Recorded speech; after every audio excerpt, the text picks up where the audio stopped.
کہ میرے غوث الورا رضی اللہ تعالیٰ عنہ وہ ہیں کہ جنہوں نے ماں کے پیٹ میں ہی 18 پارے قرآن پاک حفظ فرما لیے.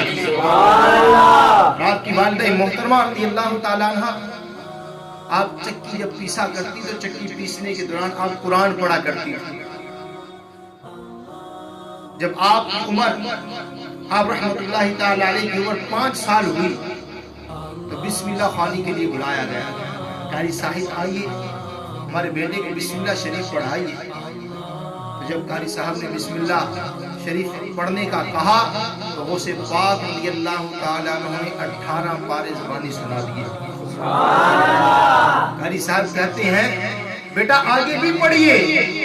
غوث الورا رضی اللہ تعالیٰ عنہ فرماتے ہیں مجھے اتنا ہی یاد ہے کیونکہ میری ماں کو بھی اتنا ہی یاد تھا.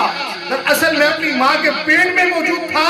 میری ماں ان 18 پاروں کی تلاوت کرتی تھی. میں اپنی ماں کے پیٹ میں ان پاروں کو سن کر یاد کر لیا کرتا.